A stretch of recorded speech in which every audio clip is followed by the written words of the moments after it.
Colon, Nebraska is one of the smallest and safest towns in America. So, back in June of 2003, when a few Colon residents received a call asking them to check on one of their neighbors, they weren't worried, but they still hurried over to make sure their neighbor was okay. After finding the neighbor's house empty, they wondered if maybe she was in her garage, which was located across the street. But when they entered her garage and flipped on the overhead light, what they discovered was so horrible that many of the town's 128 residents would never feel safe again. But before we get into that story, if you're a fan of the strange, dark, and mysterious delivered in story format, then you've come to the right podcast because that's all we do, and we upload twice a week, once on Monday and once on Thursday. So, if that's of interest to you, please apply a rusting agent to the Amazon Music follow button's new tools. Okay, let's get into today's story.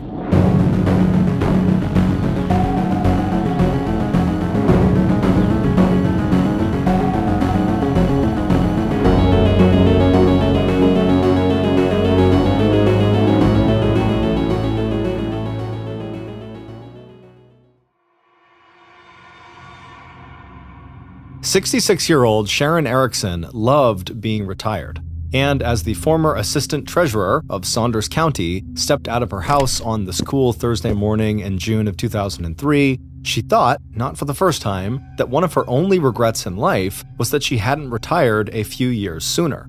Now, turning to look up and down the tiny business district of Colon, Nebraska, one of the smallest towns in America, Sharon ran through her mental list of what she planned to do that early summer day.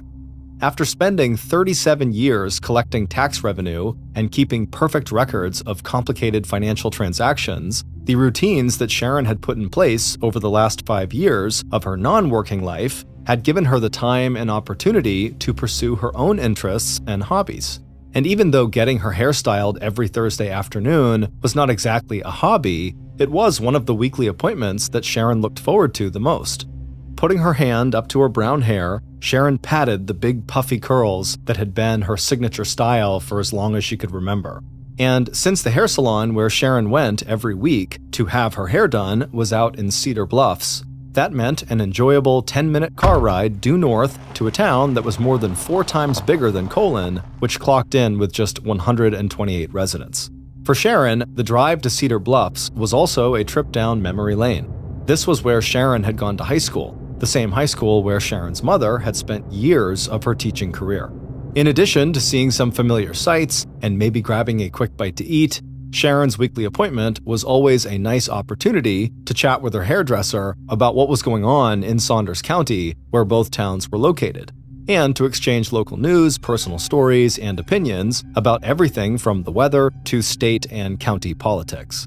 And after an hour of friendly conversation in which the women would feel like they had identified and probably solved most of the world's problems, Sharon could enjoy a stroll around the local farmers market before she hopped back into her silver Taurus sedan and headed back home to 112 Spruce Street.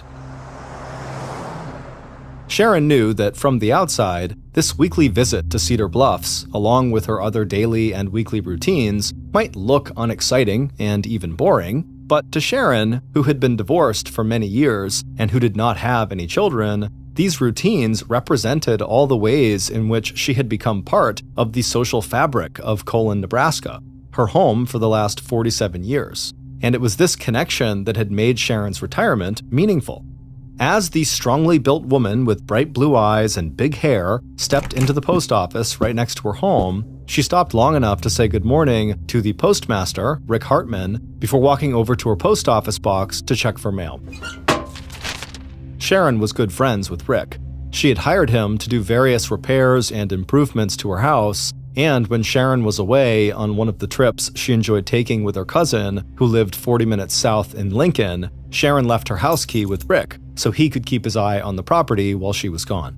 The post office, always Sharon's first stop, was also a good place for Sharon to catch up with neighbors and local news. And even though Sharon had never been known as a person who meddled or pried into other people's business, all her years in customer service and all her years of handling bills and money had left Sharon with a keen eye for making sure that things in her own little hometown were running smoothly. Sharon had always been known at the Saunders County Treasurer's Office as a very honest and straightforward person who would not cheat her employer or taxpayers out of a single minute's worth of work.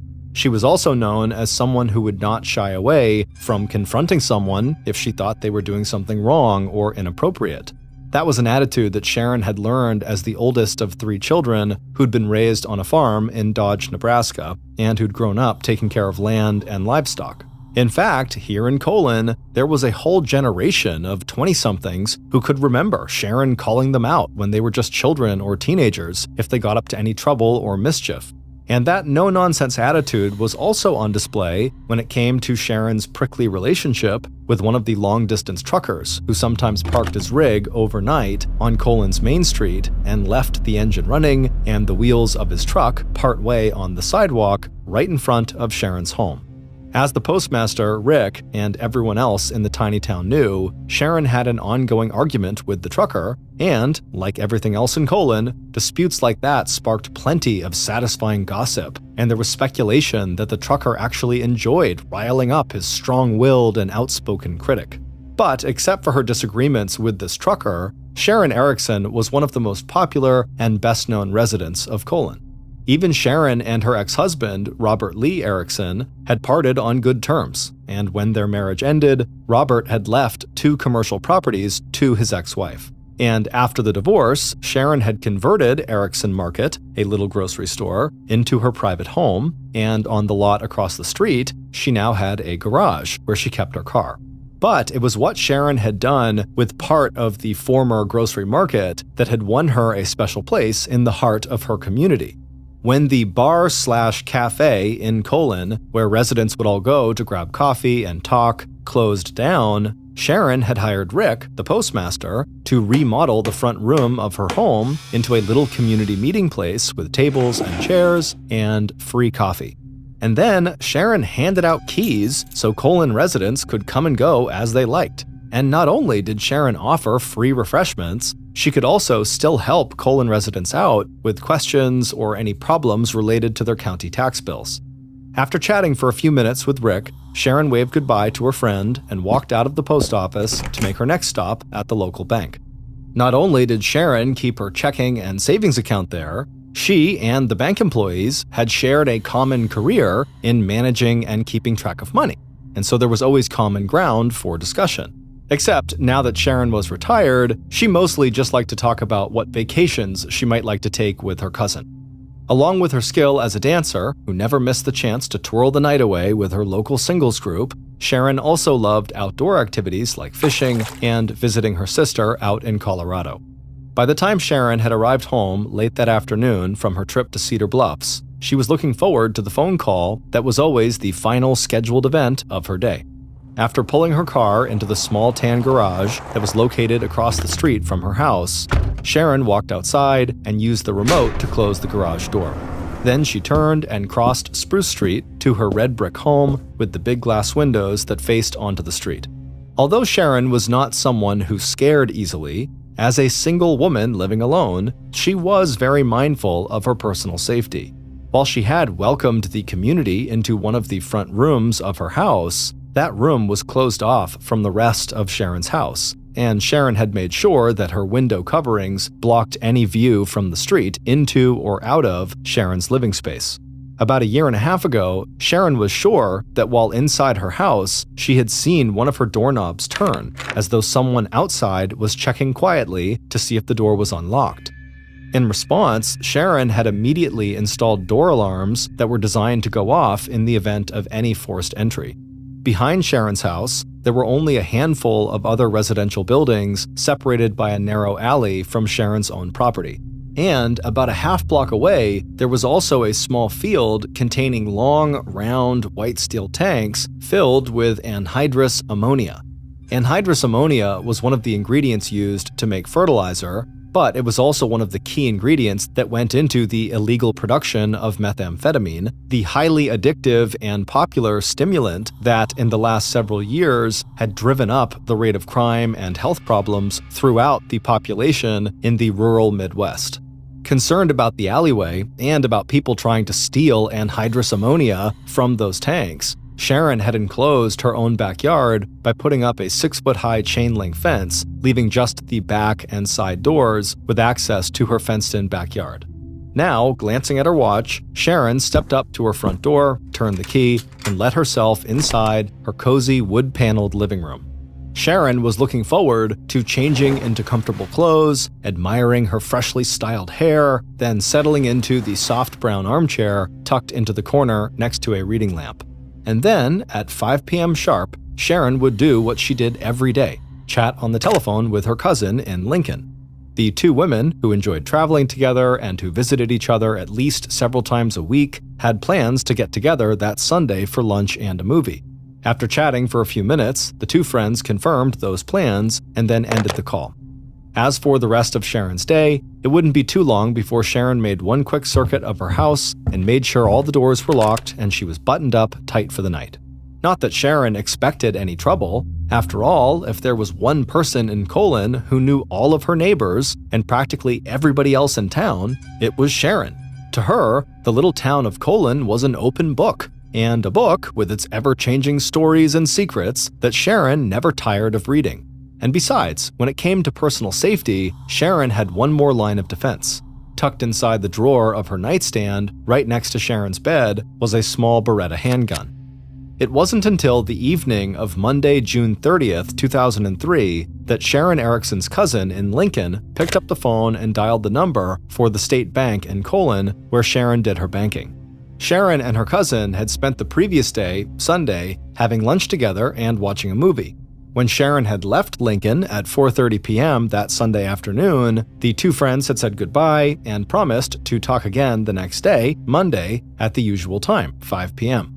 But it was now nearly 6 p.m. on Monday, and Sharon was not picking up her phone, despite her cousin calling her over and over again. And Sharon's cousin could just not keep the concern out of her voice when she asked if anyone at the bank could just walk 2 doors down the street to Sharon's house and just make sure Sharon was okay. In a town as small as Colon, where residents were used to looking out for one another, this was not an unusual request. But even though 2 bank employees immediately made arrangements to step away from their workstations to go check on Sharon, given how little crime there was in this tiny town, they were not really that worried. All that changed when the 2 women reached the front door of Sharon's house and saw an unread morning newspaper lying inside the screen door. Along with the folded newspaper was a delivery of frozen food with a sticker indicating it had been left there at about 1 p.m. and a note, "Sorry I missed you," that suggested Sharon had not answered the delivery person's knock on the door. Even as their own knocks went unanswered, the 2 women from the bank were suddenly aware of the sound of a door alarm going off in the side or the back of the house. A minute later, and the women had called Sharon's friend and Colon's postmaster, Rick Hartman. Together, the 3 of them entered the unlocked front door to Sharon's house, their sense of neighborly concern quickly turning to worry and dread. One look into Sharon's empty bedroom, and that worry turned to fear. Sharon's bed was unmade, and on top of her nightstand, Rick saw an empty gun holster. The only other place left to search for their missing neighbor was Sharon's garage across the street. Grabbing the extra remote from its hook near the front door, it was only moments before Sharon's friends were watching the garage door slowly roll upward to reveal Sharon's silver Taurus. And there, right next to the car, lay the blood-spattered body of its owner, 66-year-old Sharon Erickson. And next to her body lay a small black Beretta pistol. By 7 p.m. on the evening of that Monday, June 30th, a little over 24 hours after Sharon had arrived home from her Sunday afternoon visit with her cousin in Lincoln, the street outside Sharon's home and garage was filled with flashing lights as sheriff deputies and medical personnel responded to the 911 call that Rick had made about 15 minutes earlier at 6:42 p.m. And right from the very start of the investigation into what had happened inside that garage, the town's postmaster did not hold back when it came to offering law enforcement his personal theories and observations. Even before the yellow crime scene tape was strung up around the perimeter of both properties, Rick Hartman was explaining to police that Sharon must have used the handgun that was found on the floor of the garage to commit suicide. repeatedly ducking back under the crime scene tape to join officers clustered around Sharon's body, the postmaster would back up his theory by pointing out the fact that Sharon's own father had ended his life with a self-inflicted gunshot wound to the head back when Sharon was just 23 years old. But even a very quick examination of Sharon's body, laying face up on the floor and parallel to her car, was enough for investigators to rule out suicide. Because not only was the Beretta unloaded and showing no signs of having been recently fired, there was also a bloody footprint on the floor that did not belong to Sharon. And after visually inspecting the injuries to Sharon's body, it looked to police like whoever else had been in that garage hadn't shot Sharon. Instead, they had delivered a long and savage beating to one of Colin's best-known residents. Meanwhile, deputies who had done a sweep of Sharon's house across from the garage reported back that the phone line to Sharon's house had been cut. It also appeared that an intruder had climbed over Sharon's 6-foot-high fence and then used a chisel to break into Sharon's house through the side door, setting off the door alarms as well as the motion sensor alarms in the backyard. And even though Sharon's security system seemed to have worked, the actual alarms had not been loud enough for any of Sharon's neighbors to notice that Sharon's house had been broken into. Even as the Saunders County Sheriff's Department put out the call for assistance in the case to the Nebraska State Patrol, investigators on the scene noticed one more chilling detail about the crime scene. The shirt Sharon was wearing had been pulled up and her underwear was exposed. It now appeared likely that the first homicide in Colon in more than 40 years might also include a sexual assault. Within hours of discovering Sharon's body, crime techs were busy collecting and processing physical evidence from the house and garage on Spruce Street, and police had already begun fanning out around the tiny town of Colon to see if anyone heard or saw anything suspicious that might be connected to the murder. But wherever state and local police went, it seemed like the terrified residents of Colon had already heard about the brutal attack, and the town was already swirling with rumors and speculation. Was the killer someone Sharon knew, or a random stranger passing through town? Was this a burglary gone wrong? Was the murder somehow connected to Sharon's past and to her work at the county treasurer's office? And at the center of all the speculation, residents were asking themselves, what was it about Sharon Erickson that they didn't know?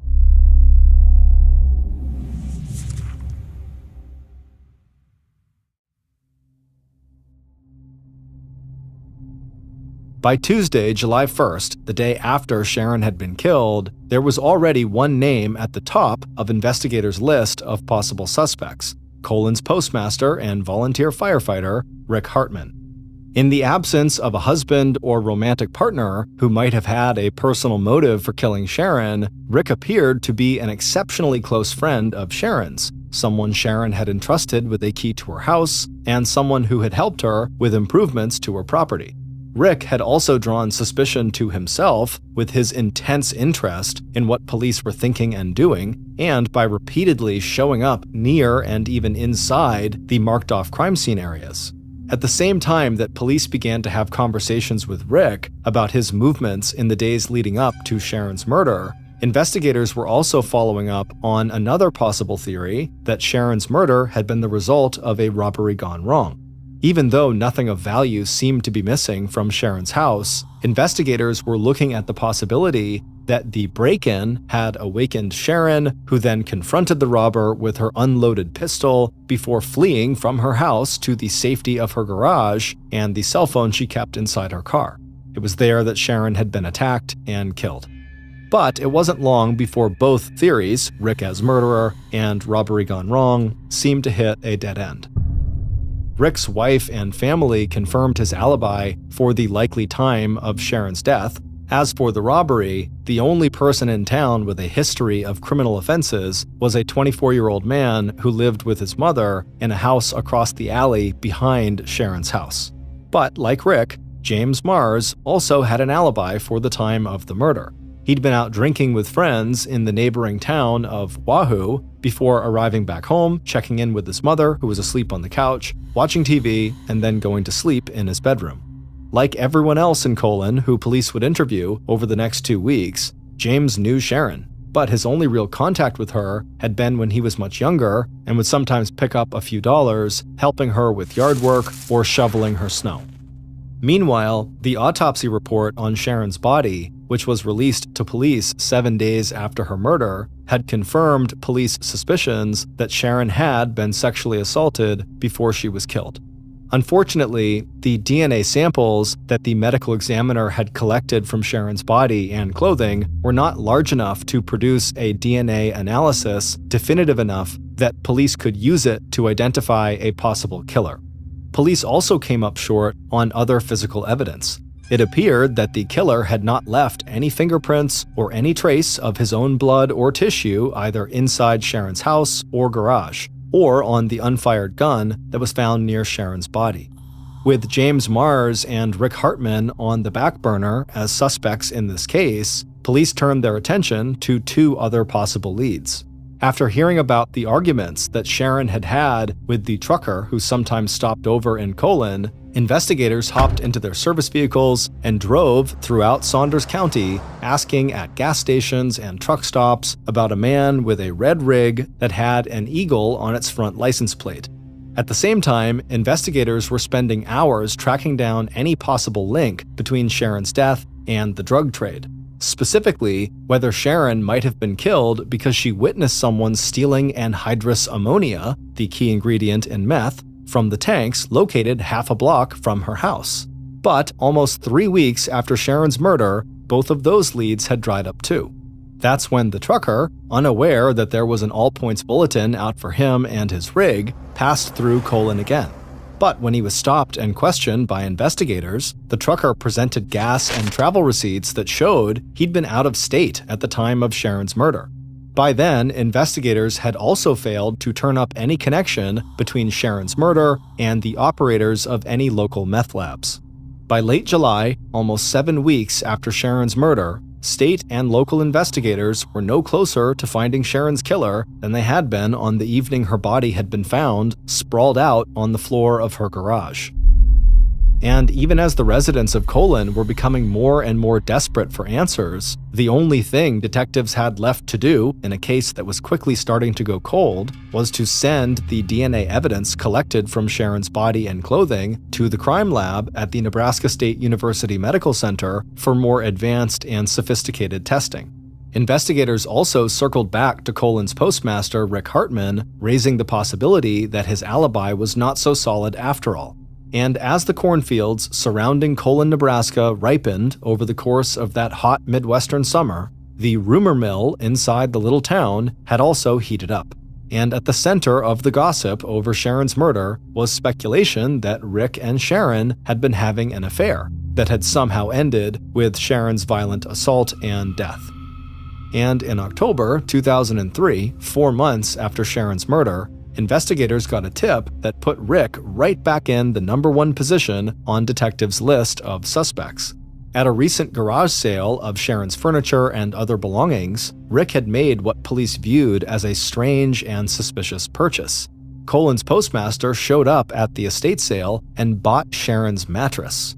When Sharon's sister had confirmed that sale to investigators, their first thought was that maybe Rick wanted to get rid of the mattress because it contained traces of his own DNA that could link him to Sharon and to her murder. After again denying any involvement and explaining that he bought the mattress for use in his family's spare bedroom, Rick finally agreed to provide police with his fingerprints and hair samples. He also agreed to take a polygraph test, but the results of that test were inconclusive. Still, with no hard evidence that linked Rick to the crime, investigators had to let Rick go and admit, at least for the time being, that their investigation into Sharon's murder had ground to a halt. It would be another 6 months after that interview and 10 months after the discovery of Sharon's body before investigators finally got the breakthrough in the Sharon Erickson homicide that they'd been hoping for. In April of 2004, detectives received a call from the Nebraska State Crime Lab. Using a single sperm cell they had found on Sharon's clothing, scientists at the state lab had been able to isolate a complete DNA profile of Sharon's presumed killer. And to the shock of everyone who had been involved in the investigation, that profile did not match the DNA submitted by the detective's number one suspect, Rick Hartman. Still, the new evidence breathed life and hope back into the Sharon Erickson homicide investigation, and soon detectives were once again poring over every one of the 200 interviews and 500 pages that made up the case file to see if there was anything they might have missed back in the summer of 2003. And within days, police had launched a DNA dragnet, spreading out across Colon and other areas of Saunders County to collect DNA samples from people whose names they had found listed in previous interviews, and sending each of those samples straight back to the Nebraska University Crime Lab. And just 3 weeks later, by the end of April 2004, 10 months to the day after Sharon's murder, investigators got another call from the crime lab. One of the DNA samples they had just tested was a perfect match to the killer who had left their DNA on Sharon's clothing. For the 128 residents of Colon, the name on that report would change everything they thought they knew about each other. And for years to come, Sharon's beloved hometown would become a place where people locked their doors, looked over their shoulders, and questioned the basic goodness of human nature. Based on what investigators would discover from a review of Sharon's murder file, coupled with that DNA evidence, here is a reconstruction of what police believe happened to Sharon Erickson in the early morning hours of June 30th, 2003. On the afternoon of Sunday, June 29th, while Sharon was spending the day with her cousin in Lincoln, Sharon's killer was also spending the day with their family. But unlike Sharon, whose golden years of retirement had capped a long and successful life of hard work and close friendships, on that particular day, the killer's feeling of everything going wrong in his life seemed to get worse with every passing hour. And by 1:45 a.m. on the morning of Monday, June 30th, the killer found himself standing outside the 6-foot-high fence that encircled the backyard that belonged to Sharon Erickson, a single older woman who appeared to have at least one thing the killer really needed, and that was money. But over the last few hours, the killer had gone from feeling depressed about his life to feeling both angry and excited, like he was finally capable of taking steps that would change things for the better. Looking at the fence, the killer felt like he could easily climb over a barrier that was twice as high, and he didn't need a weapon to make his plan work. He'd already cut the telephone line, and all he needed now was the chisel inside his pocket that he could use to get inside that treasure box of a house. And just a minute or two later, the killer was dropping quietly onto the grass of the backyard and heading to the narrow space between the fence and the side door. And as he did this, the motion detector lights in the backyard switched on. And as soon as the killer had pried loose the door and then used his boot to kick the door open so he could slip inside, he began to hear the sound of the door alarm going off inside the house. The staccato bleat of that alarm was loud enough to wake Sharon from a sound sleep. Sitting up in bed, Sharon immediately understood that alarms were going off, and so she reached for the phone on top of her nightstand. Even before she had put the receiver to her ear, she had punched in 911. But instead of hearing the police operator at the other end of the telephone line, all Sharon heard was silence, no matter how many times she kept punching in those 3 emergency numbers. Dropping the phone and switching on her bedside lamp, Sharon jumped out of her bed, opened the drawer of the nightstand, and pulled out the holster where she kept her pistol. Even though the gun was not loaded, the Beretta felt solid and heavy in Sharon's hand. Dropping the holster onto the tumbled sheets, Sharon wrapped both of her hands around the grip of the gun, and when the intruder stepped inside her bedroom a moment later, Sharon was there, waiting, gun pointed straight at his chest. But as soon as Sharon saw the face of her intruder, her eyes widened and the gun dropped a few inches as a burst of anger ran through Sharon's body. Yelling at the man in front of her to get out of her house, to leave and never come back, Sharon stepped forward to close the distance between them. Faced with Sharon's fury and looking down the barrel of a Beretta pistol, the intruder backed up, tried to get his bearings, and tried to remember that feeling of power that had surged through him when he had swung his body over Sharon's fence and kicked her door in just a few minutes ago. But the last thing he had expected when he entered Sharon's house was this show of anger and defiance, and this voice that put into words all of his failings and mistakes. Pivoting suddenly, the killer made for the door. It turned out there was nothing worth stealing in this house anyway, and now he just had to get away. But even as the killer slipped outside and headed for the empty street, he could hear Sharon's footsteps behind him. Dropping back into the shadows, the killer watched as Sharon, dressed, carrying her purse, wearing her slippers, gun in hand, came running out the front door and headed for her tan garage 50 yards away, already clicking the remote that opened the garage door. And suddenly, the killer understood what Sharon was about to do. She must have a cell phone inside her car, and she was going to call the police, tell them who he was and what had just happened. Sprinting out from the shadows, the killer raced after Sharon and made it into the garage right behind her, even as the garage door was starting to roll back down. According to the autopsy that would be conducted on Sharon's body 36 hours later, the medical examiner would determine that the actual cause of Sharon's death was strangulation. But that came after a beating that would leave Sharon with severe blunt force trauma to the left side of her head, nose, and her left eye.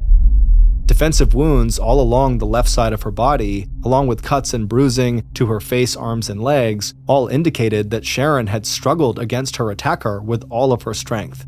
But all of Sharon's strength and all of her will to live would not be enough to save her.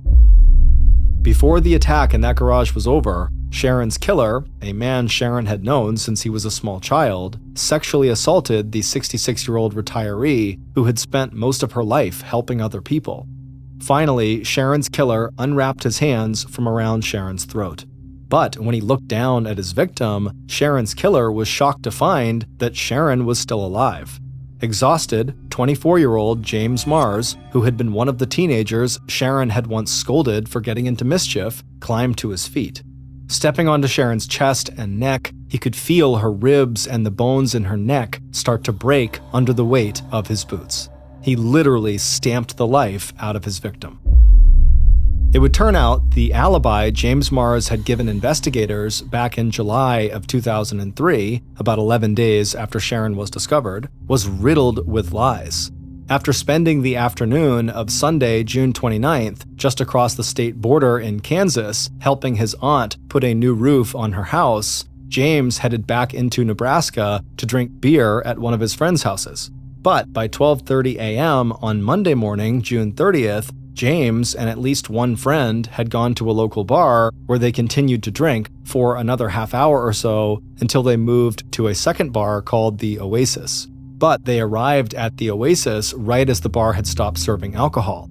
And after the bartender refused to serve James another drink, James decided to experiment with a new kind of stimulant. And for the first time in his life, James tried cocaine.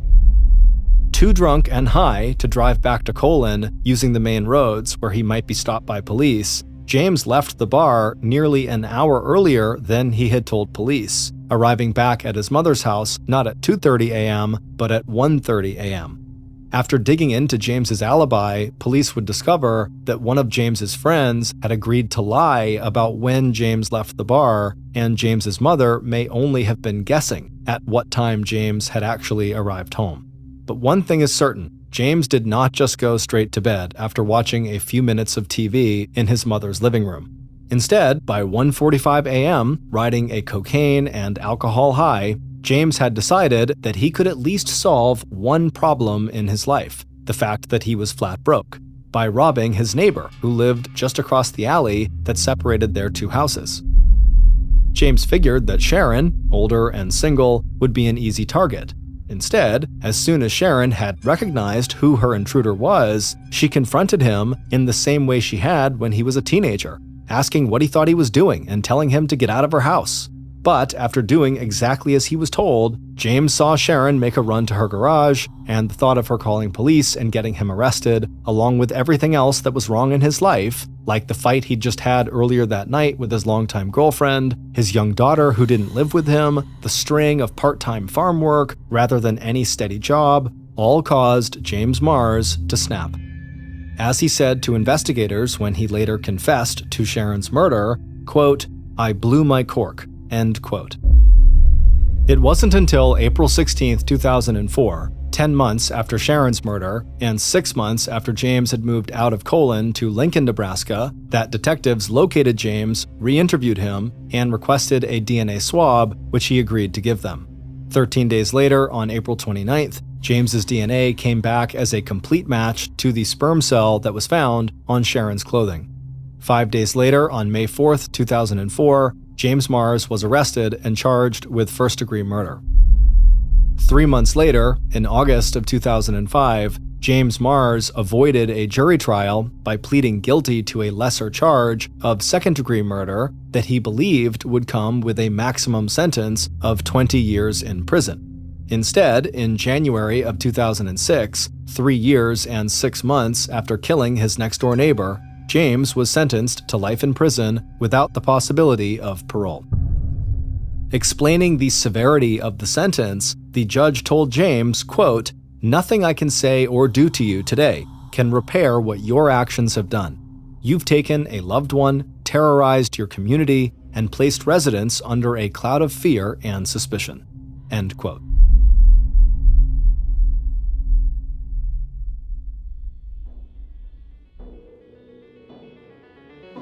Thank you for listening to the MrBallen Podcast. If you got something out of this episode and you haven't done this already, please apply a rusting agent to the Amazon Music follow button's new tools. This podcast airs every Monday and Thursday morning, but in the meantime, you can always watch one of the hundreds of stories we have posted on our main YouTube channel, which is just called MrBallen. Consider donating to our charity. It's called the MrBallen Foundation, and it provides support to victims of violent crime as well as their families. Monthly donors to the MrBallen Foundation Honor Them Society will receive free gifts and exclusive invites to special live events. Go to MrBallen.Foundation and click Get Involved to join the Honor Them Society today. If you want to get in touch with me, please follow me on any major social media platform and then send me a direct message. My username is just @MrBallen, and I really do read the majority of my DMs. To check out our merchandise, to join our Discord server, or just see what's going on at Ballen Studios, head on over to our brand new website, ballenstudios.com. So that's going to do it. I really appreciate your support. Until next time, see ya.